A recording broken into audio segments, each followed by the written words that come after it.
Hello everyone and welcome to my channel. और अपने आज के वीडियो में हम डिस्कस करने वाले हैं क्लास 12 के फिजिकल एजुकेशन के एक और चैप्टर को, जिसका नाम है टेस्ट मेजरमेंट एंड स्पोर्ट्स, जो कि आपका एग्जाम परसों ही है, but still we are trying कि आपका सिलेबस जो है वो कवर कर दे। साथ ही अगर आप इस चैनल पे नए हैं तो सब्सक्राइब कर लीजिए, और अगर आप क्लास 12 के नहीं है तो क्लास 12 वाले जो भी है उसे शेयर कर दीजिए, सो दैट काम आ जाए। परसों उनका एग्जाम है बोर्ड का। तो बात कर लेते हैं कि कौन कौन सी चीजें आपको यहाँ पर पढ़नी है इस वाले चैप्टर में। तो इस चैप्टर जिसका नाम है आपका टेस्ट मेजरमेंट इन स्पोर्ट्स, हम हर वीडियो में बात करते हैं कि हम जो भी चीजें पढ़ेंगे बहुत ही सिंपल बेसिक कॉन्सेप्ट की चीजें पढ़ेंगे। बहुत ज्यादा ऐसा नहीं है कि आपको बहुत सारी चीज याद करनी है, बहुत कुछ पढ़ना है। मेरा सिर्फ इतना ही है कि आप चीजों को समझ लें, और आप एग्जाम में जाकर अगर आपको कुछ भी नहीं आता है तो भी आपके दिमाग में इतना कुछ रह जाए कि आप लिख कर आए। तो यहाँ पर आपको ये इंपॉर्टेंटली पढ़ना है साई खेलो इंडिया फिटनेस टेस्ट, क्योंकि वो इस बार ही आया है तो इसके क्वेश्चंस आपको मिलेंगे ही। इसलिए इस टेस्ट को आपको थोड़ा अच्छे से समझना है। इसके अलावा जो दूसरी सिर्फ दो ही चीजें हैं, पहले तो आपके काफी सारे टेस्ट थे बट अभी आपको थोड़ी सी चीजें ही पढ़नी है। बीएमआर को कैसे कैलकुलेट किया जाता है ये, एंड वीकली जो है सीनियर सिटीजन फिटनेस टेस्ट, बस इतनी ही चीजों को पढ़ना है। तो इनको पढ़ना है वो तो ठीक है, लेकिन हम एक बेसिक सी चीज समझ लेते हैं कि टेस्ट मेजरमेंट एंड स्पोर्ट्स है क्या। जो टेस्ट है, टेस्ट एक टूल है जो आप किसी भी चीज को नापने के लिए या फिर किसी भी चीज के स्टेटस को पता करने के लिए आप करते हैं। टेस्ट जो है ये एक बहुत ही जरूरी सी चीज है कि टेस्ट है क्या। टेस्ट एक टूल है। जब भी आपको किसी भी चीज का स्टेटस पता करना होता है तो आप टेस्ट कंडक्ट करते हैं। जैसे कि हम यहाँ पर पढ़ते हैं फिटनेस टेस्ट, यानी जब आपको किसी बच्चे की फिटनेस का पता करना होता है, फिटनेस जो है उसके बारे में ये जानना होता है कि उसकी फिटनेस का स्टेटस क्या है, तो आप उसके लिए टेस्ट कंडक्ट कराते हैं। मेजरमेंट की बात करें कि मेजरमेंट क्या होता है, तो जब भी आप कोई टेस्ट कंडक्ट कराते हैं उसमें जितनी भी चीजें कराते हैं उनको आप नापते हैं। अगर आप उन्हें मेजर नहीं करेंगे तो आप ये कैसे पता कर पाएंगे कि वो अच्छा है, खराब है, या फिर उसका स्टेटस इस वक्त क्या है। तो ये जो दो वर्ड है टेस्ट एंड मेजरमेंट, इसका मतलब यही है। टेस्ट जो है वो एक ऐसा टूल है, एक ऐसी चीज है जिससे आप किसी की भी स्थिति का अंदाजा लगा सकते हैं। जैसे कि अभी आप एग्जाम देने जा रहे हैं, वो भी आपके लिए एक टेस्ट है, ताकि वो आपकी एकेडमिक सिचुएशन का पता लगा सके। तो इसी तरह यहाँ पर हम फिटनेस टेस्ट पढ़ेंगे, और जितने भी टेस्ट हम पढ़ेंगे, हर एक टेस्ट, क्योंकि अभी हमने बात की कि एक टूल है, ये एक ऐसी चीज है जिससे आप किसी की भी स्थिति का पता लगाते हैं। तो यहाँ पर भी हम ऐसे ही पढ़ेंगे कि ये पर्टिकुलर चीज से आप किस चीज का पता लगाते हैं, और किसी भी चीज को पता करने के लिए आप किस किस तरह के तरीकों का प्रयोग करते हैं। इतनी ही चीजें आपको इस टेस्ट में पढ़नी है और समझनी है, बहुत सिंपल लैंग्वेज में, बहुत ज्यादा इसको भारी भरकम से नहीं समझेंगे। सबसे पहला है आपका साई खेलो इंडिया टेस्ट। अब बात आई साई की, तो क्वेश्चन आ सकता है व्हाट इज साई, या फिर full form of Sai, that is sports authority of India. तो ये चीज आपको दिमाग में रखनी है, क्वेश्चन आ सकते हैं आपके एमसीक्यू से। तो स्पोर्ट्स अथॉरिटी ऑफ इंडिया का ये टेस्ट है। पहले जो हम टेस्ट पढ़ते थे वो आफर टेस्ट था, वो इंडिया का नहीं था, बट अभी हम इंडिया का टेस्ट पढ़ रहे हैं, दैट्स वेरी गुड थिंग। तो आपका जो टेस्ट है वो दो तरह से डिवाइड किया गया है, दो तरह से क्लासिफाई किया गया है। एग्जाम में क्वेश्चन दोनों तरह से पूछे जा सकते हैं। तो पहला जो है वो एज ग्रुप है 5 से 8 साल के बच्चों के लिए, जो कि क्लास 1 से क्लास 3 तक के बच्चों के लिए है। ये अगर आप एज अ टीचर इस चीज को समझे, तो ये जो टेस्ट है, जितने भी टेस्ट होते हैं, हम यहाँ पे स्कूल वाले बच्चों के लिए पढ़ रहे हैं। तो स्कूल में 1 to 12 को आपको दो तरह से यहाँ पर क्लासिफाई कर दिया है, फिर डिवाइड कर दिया है। पहला 1 से 3rd तक है, दूसरा 4 से 12 तक है। तो 5 से 8 साल के बच्चों के लिए टेस्ट है। इनकी फिजिकल फिटनेस का अंदाजा लगाने के लिए आप ये तीन चीजें कराते हैं। सबसे पहला यहाँ पे बीएमआई, दूसरा है कोऑर्डिनेशन के लिए प्लेट टैपिंग, और तीसरा है फ्लैमिंगो बैलेंस, जो कि बैलेंस के लिए होता है। तो बस इतनी चीजें, अगर आपको क्वेश्चन कभी भी आया तो 1 2 3 वाला तो याद रखिए कि हाँ ये तीन चीजें हैं। क्वेश्चन में इस तरह से भी पूछा जा सकता है कि इनमें से कौन सा ऐसा टेस्ट है जो 1 to 3 या फिर 5 से 8 साल के एज ग्रुप के लिए नहीं है, तो इनमें से कोई भी चौथा होगा तो वो नहीं होगा। तो हम बात करते हैं सबसे पहला बीएमआई के बारे में। पहले हम बात कर रहे हैं फर्स्ट ग्रुप एज ग्रुप की, जो कि है 5 से 8 साल वालों के लिए। तो जो बीएमआई है, हाँ एक और चीज है कि आप जब भी किसी टेस्ट के बारे में पढ़ते हैं तो आप तीन चीजें पढ़ते हैं। कोई भी टेस्ट पढ़ेंगे, तीन या फिर चार चीजें किसी भी टेस्ट की आपको जो पता होनी चाहिए जब आप ऐसे याद कर रहे हैं। पहला कि पर्पस क्या है, यानी कोई भी जो टेस्ट है वो क्यों कराते हैं। क्यों मतलब आप क्या चीज नापना चाहते हैं, क्या जानने के लिए वो टेस्ट करा रहे हैं। दूसरा, उस टेस्ट को करने के लिए आपको किस तरह के इक्विपमेंट की जरूरत है, क्योंकि अगर आपको पता नहीं होगा तो आप वो टेस्ट नहीं कंडक्ट कर सकते। तीसरा, उसका एडमिनिस्ट्रेशन, जिसे प्रोसीजर भी कहते हैं, यानी वो जो टेस्ट है वो आप कैसे कराएंगे, उसको कराने का तरीका क्या है। एंड चौथा है स्कोरिंग। स्कोरिंग जो है उसको आप मेजरमेंट कह सकते हैं कि आप उसको किस तरह से स्कोर करेंगे, किस तरह से उसके लिए जो मार्क्स प्रोवाइड करने हैं, पॉइंट्स देने हैं, वो किस तरह से होगा।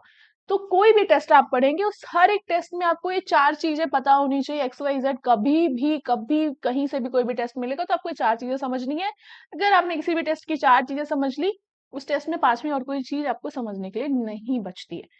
सबसे पहले बात करेंगे बीएमआई, बॉडी मास इंडेक्स, जो कि 5 से 8 साल वालों के लिए है सबसे पहला टेस्ट। तो बीएमआई क्या है, क्वेश्चन भी आपके एग्जाम में पूछा जाता है।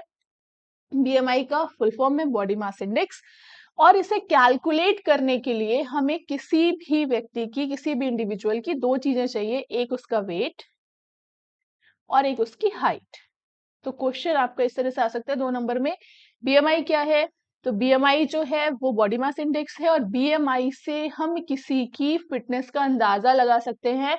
वो किसी का भी जो बॉडी और मास का जो स्प्रेड है या फिर जो भी डिस्ट्रीब्यूशन है उसकी बॉडी में, उसका पता लगाते हैं बीएमआई के थ्रू। ठीक है। अब यहाँ पर बीएमआई की कई बार यूनिट पूछ ली जाती है, तो बीएमआई की यूनिट जो है वो होती है केजी पर मीटर स्क्वायर। आप अगर साइंस वाले हैं तो आप इस चीज को बहुत अच्छे से समझ लेंगे। तो केजी पर मीटर स्क्वायर जो है उसकी यूनिट होती है। पर्पस क्या है, बॉडी कॉम्पोजिशन को मेजर करना। देखिए यहाँ पे चार ही चीजें आपको पढ़नी है।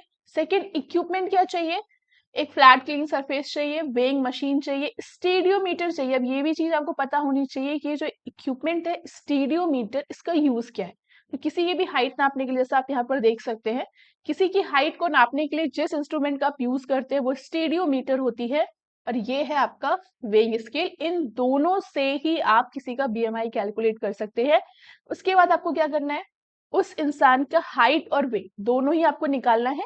हाइट जो है, जो भी हाइट होगी वो आप यूजुअली सेंटीमीटर्स में लिखते हैं, बट आपको वो मीटर्स में निकालनी है, और जो वेट है वो आपने केजी में ही लिखना है। फॉर्मूला जो होता है आपका किसी का भी बीएमआई निकालने का, वो होता है वेट, जो कि केजी में होगा, अपॉन हाइट का स्क्वायर, जो कि मीटर्स में होगी। ये इंपॉर्टेंट चीज है। तो इतनी चीजों में आप ये लिख सकते हैं बीएमआई क्या है, बीएमआई का फॉर्मूला क्या है, बीएमआई की यूनिट क्या है, और बीएमआई का पर्पस क्या है। सेकेंड, हमारा प्लेट टैपिंग टेस्ट। तो फिर से हम बात करेंगे इसका पर्पस क्या होता है। प्लेट टैपिंग टेस्ट जो है वो स्पीड और कोऑर्डिनेशन को मेजर करता है। ये दो चीजें जो हैं, अगर आप मैं बार बार बोल रहे हैं, कोई भी टेस्ट आप पढ़ेंगे तो चार चीजें आपको पता होनी चाहिए। सेकेंड, उसमें इक्विपमेंट कौन सा चाहिए, एक टेबल चाहिए, दो येलो डिस्क चाहिए, एक रेक्टेंगल चाहिए, और स्टॉपवॉच चाहिए। देखिए यहाँ पर इस तरह से आपको डायग्राम में दिख रहा है। तो हम इस डायग्राम से समझ पा रहे हैं कि इस तरह से हमें एक रेक्टेंगल चाहिए जो कि आपका ब्लू कलर का है, दो आपको येलो सर्कल्स चाहिए। इसे आप खुद घर पर भी कर सकते हैं, बट अभी मत करिए, एग्जाम हो जाएगा उसके बाद करिएगा। इसको करने का तरीका क्या है कि आपने अपना एक हाथ, जो कि आप नहीं प्रेफर करते हैं, वो आप कोई भी जो आपको हाथ सही लगता है वो आपको सेंटर पे रखना है, इस रेक्टेंगल पे जो ब्लू कलर का है। उसके बाद आपको जो दूसरा हाथ है उसे आपको यहाँ पर मूव करना है। साथ ही अगर हम बात करें इसकी प्लेसिंग किस तरह से होगी, तो आपके ये दोनों ही जो येलो सर्कल्स है वो इस तरह से रखे जाएंगे कि उनके बीच की जो डिस्टेंस है वो 60 सेंटीमीटर होगी, और सेंटर में आपका रेक्टेंगल रखा जाएगा। इतनी सी चीजें हैं, आप बना सकते हैं डायग्राम में आराम से। और यहाँ पर करना क्या है कि बीच में एक हाथ रख के दूसरे हाथ को जल्दी जल्दी टैप करना है, और आपको पूरी के पूरे 25 साइकिल्स करनी है, यानी टोटल 50 टैप्स करने हैं। 25 साइकिल्स या फिर 50 टैप्स करने। और उस 50 टैप्स को करने में आपको जितना भी टाइम लगेगा वो टाइम हो जाएगी आपकी स्कोरिंग। तो इतनी सी चीजें हैं। सबसे पहला कि होता किस लिए है, ये आपकी स्पीड और कोऑर्डिनेशन, जो आपकी लिम्ब मूवमेंट है उसको मेजर करने के लिए होता है। इक्विपमेंट्स क्या क्या चाहिए, एडमिनिस्ट्रेशन कैसे होगा, मतलब किया कैसे जाता है, और स्कोरिंग इस तरह से होगी। फिर बात करेंगे नेक्स्ट, तीसरा यानी आपका ये है flamingo balance test. Flamingo balance test जो है इसका पर्पस ये है कि किसी की बैलेंस को हम जो है वो, उसकी जो बैलेंस करने की एबिलिटी है उसको हम मेजर कर सके। आपने जब 5 फिजिकल फिटनेस कंपोनेंट अगर पढ़े होंगे, पिछले साल आपकी क्लास 11th में भी थे या फिर आपके अभी भी हैं ट्रेनिंग इन स्पोर्ट्स वाले चैप्टर में, तो अगर आपने वो पढ़े होंगे तो आपको चीज समझ में आ रही होंगी कि आप किस चीज को टेस्ट करते हैं। फिजिकल फिटनेस कंपोनेंट में जितनी चीजें होती हैं उन्हीं कंपोनेंट को हम फिटनेस टेस्ट में टेस्ट करते हैं, चाहे वो स्पीड हो, बैलेंस हो, कोऑर्डिनेशन हो, एजिलिटी हो। ये सारे जो हैं एक्चुअली ये सारे के सारे फिजिकल फिटनेस कंपोनेंट्स में जो 5 है वो नहीं आते, बट स्टिल जो एजिलिटी, बैलेंस, ये सब आपके फिटनेस कंपोनेंट ही होते हैं। इक्विपमेंट कौन कौन सा चाहिए, यहाँ पर आप देख सकते हैं कि नॉन स्लिपरी सरफेस चाहिए। इस तरह से यहाँ पर आपको खड़ा होना होता है। आपको जो है 60 सेकेंड के लिए खुद को बैलेंस करना होता है इस टेस्ट में। इस टेस्ट में होता क्या है कि आप जो भी आपका इंस्ट्रक्टर है या फिर जो भी आपसे करा रहे हैं उनकी हेल्प से इस तरह से एक पैर पे दूसरे पैर को फोल्ड करके खड़े हो जाते हैं। 60 सेकेंड के लिए आपको इस तरह से होल्ड करना है और यहाँ पर आप जितनी बार गिरेंगे, मतलब आपके जो नंबर ऑफ फॉल्स होंगे वो काउंट किए जाते हैं और वही आपका स्कोर हो जाएगा। अगर आप एक भी बार नहीं गिरते हैं तो आपका 0 स्कोर होगा और वो एक्चुअली में अच्छा स्कोर माना जाएगा। अगर आप एक बार गिर रहे हैं, 2 बार गिर रहे हैं, तो वैसे ही आपका यहाँ पर कितनी बार आप उस 60 सेकेंड में खुद को बैलेंस करने में गिरे हैं वो यहाँ पे स्कोर किया जाता है। This is called flamingo balance test. ठीक है, साथ ही इसका पीडीएफ जो है वो आपको मिल जाएगा टेलीग्राम चैनल पर, लिंक मिल जाएगा डिस्क्रिप्शन में। और ना खोले अगर टेलीग्राम उस लिंक से तो फिर आप इस चैनल का नाम भी जाके टेलीग्राम में सर्च करके वहां से ले सकते हैं। फिर आपका ये दूसरा एज ग्रुप है जो है 9 से 18 साल के लिए, यानी क्लास 4 से क्लास 12 के लिए। पहले वाला जो हमने पढ़ा था वो क्लास 1 से क्लास 3 के लिए था, जिसमें 3 टेस्ट आइटम थे। सबसे पहला था बीएमआई, दूसरा था प्लेट टैपिंग और तीसरा था फ्लैमिंगो। यहाँ पर आपने 5 पढ़ने हैं। सबसे पहला तो बीएमआई है जो हम पढ़ के आए हैं, दूसरा स्ट्रेंथ है, तीसरा फ्लेक्सिबिलिटी है, कार्डियोवास्कुलर फिटनेस है और स्पीड है। अगर आप यहाँ पर देखें तो यहाँ आपको थोड़ा सा जो 5 चीजें मिल रही हैं, देखने में लग रहा है इतना सारा पढ़ना है, लेकिन आपके ये वाला क्वेश्चन जरूर से जरूर आपको मिलेगा और आप अगर ये क्वेश्चन करके आते हो तो आपको पूरे के पूरे मार्क्स भी मिलेंगे। अब यहाँ पर एक और तरीका इसको याद करने का, हम देखते हैं कैसे। सबसे पहले हमने यहाँ पर बात की है, सबसे पहले आपका बॉडी कॉम्पोजिशन। हम बीएमआई छोड़ देते हैं क्योंकि अभी हम पढ़ के आए कि बीएमआई को हमने कैसे मेजर करना है, इसलिए हम इसे स्किप कर देते हैं। बीएमआई जो that is body mass index, जिसके लिए आपको वेट और हाइट चाहिए, जिससे आप किसी की भी बीएमआई कैलकुलेट कर सकते हैं। सेकेंड आते हैं हम स्ट्रेंथ पे।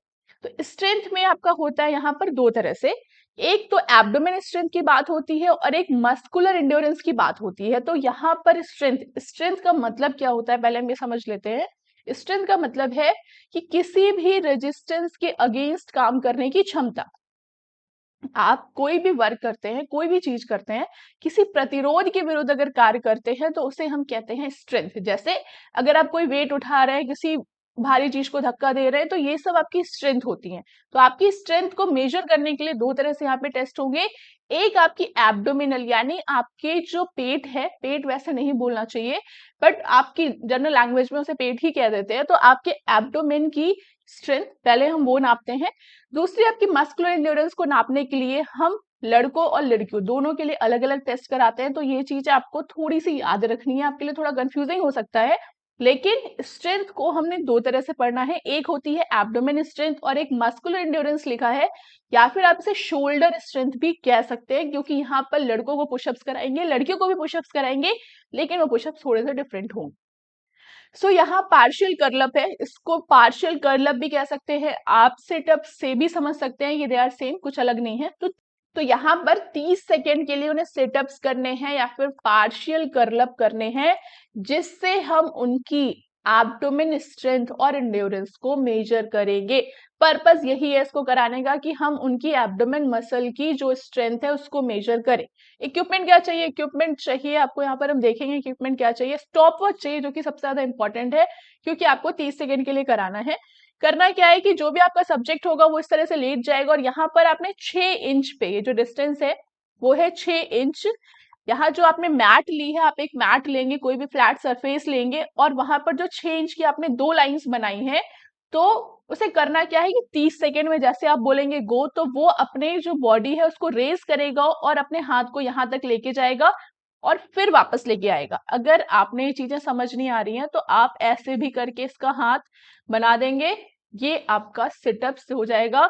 और आप इस तरह से एरो दिखा सकते हैं कि उसको उठना है और फिर वापस जाना है। तो 30 सेकेंड में जितने भी नंबर ऑफ कर्लअप्स या जितने भी नंबर ऑफ सिटअप्स करेगा सब्जेक्ट, वो उसका स्कोर हो जाता है। एंड दिस इज कॉल्ड, ये जो है आपकी एब्डोमेन स्ट्रेंथ के लिए होता है। स्कोरिंग का तरीका यही है कि 30 सेकेंड में अगर उसने 10 किए, 12 किए, 15 किए, 16 किए, वो उसका स्कोर हो जाएगा।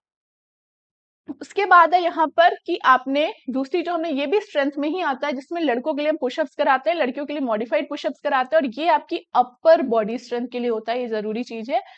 यहाँ पर जो पुशअप्स है, अब देखो आपको दोनों में डिफरेंस समझ में आ रहा है कि लड़कों की जो पुशअप्स है उन्होंने स्ट्रेट कर रखी है पूरी बॉडी, और आपको पुशअप्स बनाना है तो आप इस तरह से आराम से बना सकते हैं, इस तरह से पुशअप को, या फिर इसको थोड़ा सा ऐसे कर देंगे तो भी हो जाएगा। इसके बाद जो लड़कियों का पुशअप है, इसको आपको ऐसे रखना है, उसके पैर ऊपर रहेंगे और ये रहेगा। तो ये जो है लड़कियों के जो पुशअप्स है उन्हें मॉडिफाइड पुशअप्स कहते हैं। उनमें उनके नी, यानी जो उनके घुटने हैं वो जमीन में टच रहेंगे, लेकिन जो उनके पैर है वो हवा में होते हैं। तो इस तरह से उनको थोड़ी सी रियायत दी जाती है, यानी उनके लिए थोड़ा सा इजी होता है ये। इसलिए दोनों के जो पुशअप्स हैं वो अलग अलग होते हैं। लड़कों को कराए जाते हैं पुशअप्स एंड लड़कियों को मॉडिफाइड पुशअप्स, सिर्फ इतना सा डिफरेंस है। कराया अपर बॉडी स्ट्रेंथ के लिए ही जाता है। एडमिनिस्ट्रेशन आपको समझ में आ रहा है। और जितने भी नंबर ऑफ पुशअप्स वो करेंगे, यहाँ पे कोई भी टाइम लिमिट नहीं है, वही उनका स्कोर हो जाता है। 4 चीजें आपको हर एक टेस्ट में पढ़नी है। उसका पर्पस क्या है, इक्विपमेंट कौन से चाहिए, एडमिनिस्ट्रेशन कैसे होता है, और चौथी चीज स्कोरिंग कैसे की जाती है। फिर है आपका सिट एंड रीच। तीसरा, सिट एंड रीच टेस्ट जो है, सिर्फ एक चीज लिखना है, फ्लेक्सिबिलिटी के लिए होता है। किसी की भी फ्लेक्सिबिलिटी या फिर लचीलापन उसका नापने के लिए, उसके लचीलापन जो है उसकी बॉडी फिटनेस का एक कंपोनेंट है, उसको नापने के लिए हम सिट एंड रीच टेस्ट कराते हैं, जिसके लिए आपको एक बॉक्स चाहिए जिसका नाम है सिट एंड रीच बॉक्स। कराने के लिए तरीका क्या है कि सिट एंड रीच जो बॉक्स है, यहाँ पर वो अपना पैर इस तरह से करके, जो भी सब्जेक्ट है वो बैठ जाएगा, और वो अपनी पूरी बॉडी को कोशिश करेगा कि जितना भी आगे की तरफ पुश कर पाए, जहां तक उसकी जो टिप है, यानी जो उसकी लॉन्ग फिंगर है, मिडिल फिंगर है, उसकी टिप जहां तक जाएगी उसको ही हम मेजर करते हैं और वही उसका स्कोर हो जाता है। इसके लिए यहाँ पर हमें सिट एंड रीच बॉक्स की जरूरत होती है। सिट एंड रीच टेस्ट जो है वो फ्लेक्सिबिलिटी को मेजर करने के लिए कराया जाता है। उसके बाद है आपका 600 मीटर रन या वॉक। 600 मीटर रन या वॉक जो है ये कार्डियोवास्कुलर फिटनेस के लिए होता है, एंड्योरेंस के लिए होता है। यहाँ पर कराने के लिए हमें क्या करना होता है कि हमें एक ट्रैक चाहिए। वो ट्रैक आपका 200 मीटर का हो सकता है, 400 मीटर का हो सकता है, जैसी जरूरत है, मतलब जिस तरह से अवेलेबिलिटी है वैसा हो सकता है। बट हमें 600 मीटर दौड़ाना है। हाँ, दौड़ाना जरूरी नहीं है, यहाँ लिखा है रन या वॉक। सब्जेक्ट जो है वो अपनी एफिशिएंसी के अकॉर्डिंग दौड़ भी सकता है और चल भी सकता है। 600 मीटर को चलने या दौड़ने में लगने वाला वक्त हम मेजर कर लेते हैं, और वही जो टाइम है वो उसका स्कोर हो जाता है। इतनी आपको चीजें समझनी है। ये चीज आपको बहुत अच्छे से समझनी है कि ये होता क्यों है और कैसे। उसके बाद दो चीजें आप अपने से ही कर लेंगे। फिर है आपका 50 मीटर डैश। 50 मीटर डैश इसलिए बोलते हैं क्योंकि यहाँ पर जो दौड़ होती है वो किसी भी तरह की गोलाई में नहीं होती है, वो सीधी दौड़नी होती है। 50 मीटर इनको दौड़ना होता है, इसलिए इसे 50 मीटर डैश बोलते हैं। इसे कराने का पर्पस है उनकी एक्सीलरेशन और स्पीड को नापना। इसके लिए हमें एक स्टॉप वॉच चाहिए, और उन्होंने 50 मीटर को दौड़ने में जितना भी वक्त लिया है वो हम नाप लेते हैं, जो उनका स्कोर हो जाता है। सो अब हम एक बार इसका रिव्यू या फिर इसका एक थोड़ा सा रिवीजन करते हैं। आपको यहाँ पे कितनी चीजें पढ़नी है? ओके, यहाँ है ये रहा। तो यहाँ पे 5 चीजें हैं। सबसे पहला जो है 5 से, ये है आपका क्लास 4 से क्लास 12 के लिए, 9 से 18 साल के एज ग्रुप के लिए यहाँ पे 5 टेस्ट होते हैं, 5 टेस्ट आइटम होते हैं। इन्हें टेस्ट आइटम्स कहा जाता है क्योंकि ये पूरा एक टेस्ट है। इसमें 5 टेस्ट आइटम है। सबसे पहला है बीएमआई, जिसे बॉडी मास इंडेक्स कहते हैं। बॉडी मास इंडेक्स को नापने के लिए वेट और हाइट चाहिए। और यहाँ पे सेकंड है आपका स्ट्रेंथ। स्ट्रेंथ को हम दो तरह से नापते हैं, एक होती है एब्डोमेन स्ट्रेंथ और एक होती है upper body strength. Abdomen strength के लिए हम उन्हें कराते हैं पार्शियल कर्ल। अब 30 सेकेंड के लिए जबकि जो यहाँ पर इसका मस्कुलर इंड्योरेंस है या फिर अपर बॉडी स्ट्रेंथ के लिए हम कराते हैं लड़कों को पुशअप्स और लड़कियों को मॉडिफाइड पुशअप्स। तीसरा है फ्लेक्सिबिलिटी। फ्लेक्सिबिलिटी नापने के लिए हम सिट एंड रीच टेस्ट कराते हैं, जिसके लिए सिट एंड रीच बॉक्स की जरूरत होती है। फिर है आपका कार्डियोवास्कुलर इंड्योरेंस को नापने के लिए हम 600 मीटर रन या वॉक कराते हैं, और 600 मीटर रन या वॉक करने में लगने वाला टाइम जो है वो यहाँ पर इनका स्कोर हो जाता है। और लास्ट में है आपका 50 मीटर डैश, इसको हम स्पीड नापने के लिए करते हैं, और 50 मीटर को दौड़ने में लगने वाला जो टाइम है वो यहाँ पर इसका स्कोर हो जाता है। ये 5 चीजें हैं, आपको बहुत अच्छे से याद करके जानी है, एग्जाम में आपको जरूर से क्वेश्चन मिलेगा। उसके बाद हम बात करते हैं कि बीएमआर क्या है। बीएमआर जो है वो है बेसल मेटाबॉलिक रेट। तो बीएमआर एक्चुअली में क्या होता है, इसको हम बेसिक लेवल पे समझे कि होता क्या है। तो किसी भी इंसान का जो शरीर है वो उसकी बेसिक यानी जो आधारभूत काम है उनको करने के लिए, यानी उन मेटाबॉलिज्म को परफॉर्म करने के लिए जितनी भी एनर्जी लेता है उसको ही हम कहते हैं बेसल मेटाबॉलिक रेट। बीएमआर जो है वो सबका अलग अलग होता है, लेकिन यहाँ जो है कि आप किसी का बीएमआर कैसे नापेंगे, तो ये बीएमआई की तरह ही नापा जाता है, कोई ज्यादा डिफरेंस नहीं है। सिर्फ आपने हाइट और वेट लेनी है और उसके बाद इस फॉर्मूले में रख देना है। मेल के लिए ये फॉर्मूला होता है, फीमेल के लिए फॉर्मूला होता है। अगर आपको अपना हाइट और वेट पता है तो आप अपना बीएमआर कैलकुलेट कर सकते हैं। बीएमआर का मतलब है बेसल मेटाबॉलिक रेट, या फिर किसी भी इंसान जो कि अगर वो कुछ भी ना कर रहा हो, कोई काम ना कर रहा हो, तो भी उसका शरीर जो है वो कुछ अमाउंट ऑफ एनर्जी लेता है, क्योंकि इंसान को जीने के लिए एनर्जी चाहिए। वो जो बेसिक अमाउंट ऑफ कैलोरीज या वो एनर्जी उसका शरीर ले रहा है, that thing is known as BMR, जिसे हम बेसल मेटाबॉलिक रेट कहते हैं। उसके बाद आगे आपका Rikli and Jones senior citizen fitness test, जिसमें आपके 6 टेस्ट आइटम होते हैं। जैसे अभी हमने पहले पढ़ा वैसे ही आपको यहाँ 6 टेस्ट आइटम के बारे में पढ़ना है कि उनका पर्पस क्या है, उनमें कौन कौन से इक्विपमेंट चाहिए, कराने का तरीका क्या है, और साथ में उसकी स्कोरिंग कैसे की जाती है। 4 ही चीजें आपको हर एक टेस्ट में पढ़नी होती हैं, इसके अलावा आपको कुछ भी नहीं पढ़ना होता है।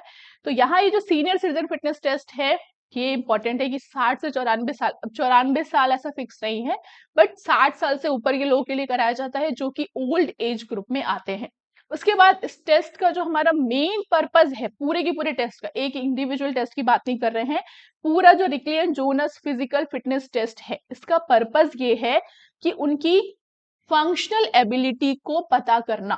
जो जिनकी एज काफी ज्यादा हो जाती है या फिर जो ओल्डर पीपल है उनके लिए टेस्ट है, तो उनकी फंक्शनल एबिलिटी है, उनके फिटनेस स्टेटस को पता करने के लिए ये टेस्ट है, जिसका नाम है Rikli and Jones physical fitness test. Okay, तो ये 6 टेस्ट है, इसमें यहाँ पर आपने पढ़े होंगे। इन 6 टेस्ट को मैं करके यहाँ पर डिस्कस करते हैं। सबसे पहला है आपका chair stand test. Chair stand test, अब नाम ही है इसका चेयर स्टैंड टेस्ट। ये जो टेस्ट है ये लोअर बॉडी स्ट्रेंथ के लिए होता है। इसमें करना क्या होता है कि जो भी इंडिविजुअल है उसे अपने दोनों हाथ क्रॉस करने होते हैं, और इसको करने के लिए एक स्टॉप वॉच चाहिए और यहाँ पर एक चेयर चाहिए। आपने चेयर ढंग से रख देनी है, और जो भी इंडिविजुअल है अपने हाथ क्रॉस करेगा, और 30 सेकेंड में जितनी बार भी वो उठेगा बैठेगा उठेगा बैठेगा, बस वो जोड़ लेना है, वो काउंट करना है कि 30 सेकेंड में कितनी बार आप खड़े हुए बैठे, और वो उसका स्कोर हो जाएगा। यहाँ पे इस पूरे के पूरे Rikli and Jones physical fitness test में 30 सेकेंड की बहुत ज्यादा वैल्यू है, हर जगह 30 सेकेंड ही होता है, सो ये आपको याद रखना है। सेकेंड है आर्म कर्ल टेस्ट। अब यहाँ पर आर्म कर्ल टेस्ट में भी उनको चेयर चाहिए। चेयर तो उनको चाहिए ही, क्योंकि बिना कुर्सी के यहाँ पर काम नहीं होने वाला है। ये अपर बॉडी स्ट्रेंथ को नापने के लिए होता है। पहला वाला जो था वो लोअर बॉडी स्ट्रेंथ के लिए था, ये अपर बॉडी स्ट्रेंथ के लिए। यहाँ पर भी उनको एक चेयर चाहिए और एक डंबल भी चाहिए। डंबल का वेट पूछा जाता है। मेंस के लिए जो डंबल चाहिए वो चाहिए 8 पाउंड का, और जबकि विमेन के लिए 5 पाउंड का डंबल चाहिए। ये चीज एग्जाम में आपके एमसीक्यू में आ सकती है। एडमिनिस्ट्रेशन क्या है कि उसको स्ट्रेट बैठ जाना है, अपने हाथ में डंबल लेना है, और 30 सेकेंड में जितने भी नंबर ऑफ कर्ल्स डंबल से वो करेगा, पूरा का पूरा हाथ स्ट्रेट होगा और फिर वापस से आएगा। ऐसा नहीं कि आधे से वापस लाना है। उस पूरे 30 सेकेंड में जितने भी नंबर ऑफ डंबल्स वो मारेगा वो हो जाएगा उनका स्कोर, और यहाँ भी 30 सेकेंड ही होगा। फिर है आपका chair sit and reach test. यहाँ पर ये रहा इसका डायग्राम। तो chair sit and reach test जो है वो लोअर बॉडी फ्लेक्सिबिलिटी के लिए, अभी हमने जो ऊपर 2 पढ़े वो था एक upper body strength, lower body strength. यहाँ हम पढ़ रहे हैं लोअर बॉडी फ्लेक्सिबिलिटी। अब लोअर बॉडी फ्लेक्सिबिलिटी के लिए क्या चाहिए कि उन्हें एक चेयर पे बैठना है, अपना एक पैर जो है वो 90 डिग्री पे फोल्ड रहेगा और एक पैर को स्ट्रेट रखना है और अपने दोनों हाथ से उस अपने टो को टच करने की कोशिश करनी है। अगर वो टच इस तरह से पूरा टच कर रहे हैं तो उनका स्कोर 0 होता है। अगर वो इस टो से इतनी दूर है तो इसके बीच का जो भी डिस्टेंस होगा उससे निगेटिव में आता है वो वैल्यू उनकी। और अगर उनकी जो टो से उनका हाथ आगे जा रहा है तो वो उनकी वैल्यू पॉजिटिव में होती है। तो इस तरह से यहाँ पर इनकी लोअर बॉडी फ्लेक्सिबिलिटी को मेजर किया जाता है। यहाँ पर कोई सेकंड नहीं है क्योंकि यहाँ इनको जितना भी मैक्सिमम स्ट्रेच करेंगे वो इसका रूलर से नाप के उनका स्कोर हो जाता है। अब आ गया अपर बॉडी फ्लेक्सिबिलिटी, अभी हमने पढ़ा था लोअर बॉडी। अपर बॉडी के लिए क्या करना है, इस तरह से दोनों हाथ को पीछे ले जाकर ओवरलैप करना है। अगर दोनों फिंगर्स ओवरलैप होती हैं तो इसे पॉजिटिव मेजर कहा जाता है और जितना भी ओवरलैप होगा उसे काउंट कर लेते हैं। अगर दोनों टिप सिर्फ टच हो रहे हैं तो ये 0 होता है। अगर इन दोनों टिप्स के बीच में डिफरेंस है तो वो निगेटिव होता है और उसको भी हम रूलर से काउंट करते हैं। ये होता है अपर बॉडी फ्लेक्सिबिलिटी के लिए। उसके बाद है फुट अप एंड गो।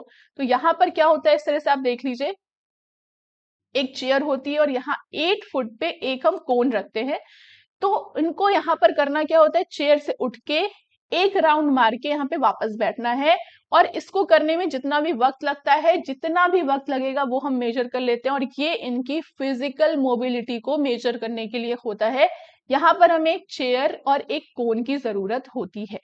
इसके बाद उसका लास्ट है वो है 6 मिनट वॉक टेस्ट। अब यहाँ पर क्या है कि 6 मिनट वॉक टेस्ट यानी 6 मिनट में वो कितना वॉक करते हैं वहां पे वो चीज नापी जाती है, जिसके लिए उन्हें स्टॉप वॉच चाहिए। अब यहाँ पर देख सकते हैं कि इस तरह से एक हम कुछ भी बना सकते हैं। तो यहाँ पर हमने क्या बनाया, यहाँ 0 है, यहाँ से शुरू होगा, फिर 5-5 यार्ड पे हमने इस तरह से 5-5 यार्ड पर हमने जो कोन रखे हैं या फिर हम किसी भी तरह से मार्क कर लेते हैं। तो अब उनको बोला स्टार्ट। तो 6 मिनट में मान लीजिए उन्होंने यहाँ से चलना शुरू किया, फिर ऐसे गए, फिर इधर आए, फिर इधर आए, और जैसे 6 मिनट होने वाले थे तो यहाँ पर उनकी यहाँ पर पहुंचे। तो उसके जो पहले वाला कोन होता है वहां तक नाप लेते हैं और 6 मिनट में उन्होंने जितनी भी डिस्टेंस चली है उसको हम मेजर कर लेंगे, जो उनका स्कोर हो जाता है। और ये उनके एरोबिक इंड्योरेंस को मेजर करने के लिए होता है। एक बार थोड़ा सा रिवीजन करते हैं।